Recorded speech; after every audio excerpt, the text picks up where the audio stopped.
I'm delighted to be joined by an NFL legend, Tony Richardson, and it's been a busy few days for you. Obviously, at the Girls Flag League today, but you're at the UK Armed Forces Flag Game last week, which must have Yeah. been fantastic for you. You, of course, have a background within that, your dad being a military man. Can you tell me a little about him, his role, and how it's made you into the man you are today? Yeah, so I attribute everything to my parents. My dad obviously served our country 32 years as a Vietnam vet, Purple Heart. So I was actually born in Germany. Pretty much spent the majority of my upbringing in Germany. So I was born in Frankfurt, lived there for 2 years, El Paso, Texas for three, back to Germany for three, Fort Knox, Kentucky, where I fell in love with horses, Kentucky Derby for three, and then back to Germany and finally Alabama. So yeah, my dad he retired as a sergeant major. And then not only had my sister also followed in his footsteps, and so she served our country for 28 years in four deployments. So for me, it's like it. I think it's helped me a lot, but also kind of my OCD because people are just like, dude, why is everything in your house like so organized? Why do you have containers here? Why do you take a bucket of bleach with a toothbrush and clean your baseboards every Saturday? Why is your closet color coordinated? Why did you train your dog that 9 o'clock p.m. he has to take his toys and put them back in the box? So those kind of things really helped me and mold me, into the person I am today, and I wouldn't change any of it. I can imagine. And having this background and having a dad who's achieved such amazing things, when you see these players from the same background, it must make it even more amazing for you to be able to influence them in any way you can.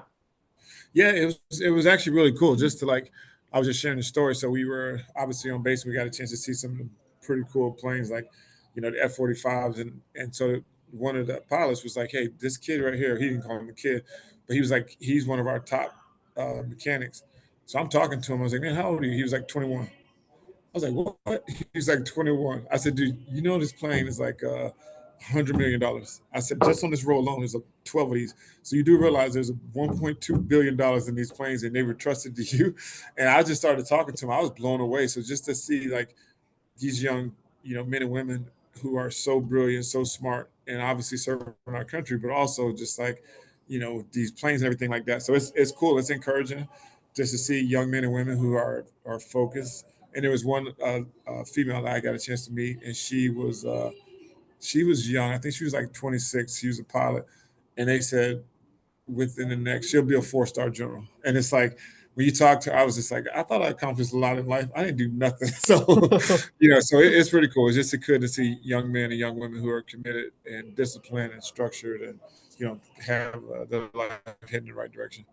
You touched on young women there, and they're the stars today at this flag match. Yeah. It must be crazy for you to have been a kid, growing up in Germany, eventually finding football, going on your own journey, and they're starting that now. Yeah, so I guess my story, my track to the NFL was very unlikely because, like I said, being born in Germany, we didn't have American football.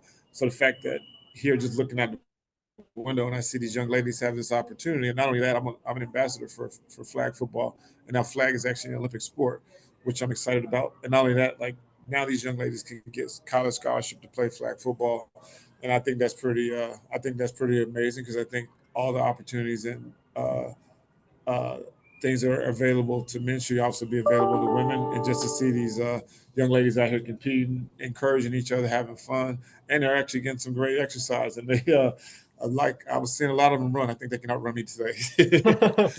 And you've been spending time over the last few days with two legends in Eric Coleman, Jerry Zuma, one a New York Jets player like yourself, the other a bit of a rival with the Chicago Bears. What's it been like Yeah. spending time with those two? Have you got any stories of that experience?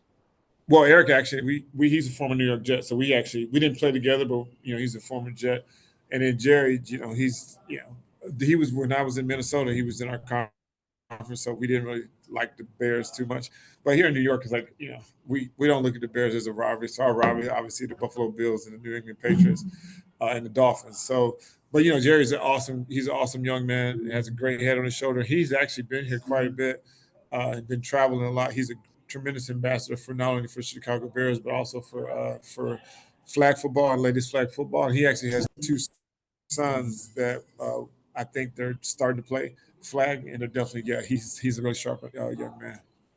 I can imagine. And obviously, your journey, as unlikely as it was, it's pretty incredible to see where you made it to, referred to as one of the greatest in your position. What's it that like when you reflect on this entire thing? Is it a bit of a pinch me that you managed to do what you did? Yeah, sometimes I don't really look back at it too much. I just say that it was a period of time in my life, and I was fortunate to have that opportunity. But I always try not to dwell on it because they always say there's a reason why your windshield's bigger than your rearview mirror. So so versus don't look in the past, just keep focusing on the future. So yeah, I feel fortunate, and like I said, I owe everything to my parents. My parents have been married for 50 plus years, and just like through everything, and just like to see my parents in that structure, and just the little things that they imparted on me to be halfway decent individuals. So everything I try to do now is just to make my parents proud. Interesting. You talk about making your parents proud there. I can imagine the charity work you do is something that makes them feel incredibly happy. Yeah, I mean that's the thing I saw from my dad at such a young age. Like we was when he was a drill sergeant, we would have for Thanksgiving table dinner. There would be like 10 people at the table. I had no idea who they were, so my parents would always have like different soldiers over. And then for Christmas, if we wanted a toy, we had to give one away. So I started learning at an early age with the importance of giving back and helping other people. And so from there, that point on, it's like my entire life is just because that's literally what I do. 98% of my days now is about philanthropy. Sit on the board for Special Olympics, People to People International, Autism Speaks, uh, United Way. Yeah, so that's literally my life, Boys and Girls Club. So that's pretty much my life is fundraising and helping people in marginalized communities who might not have a voice to help themselves.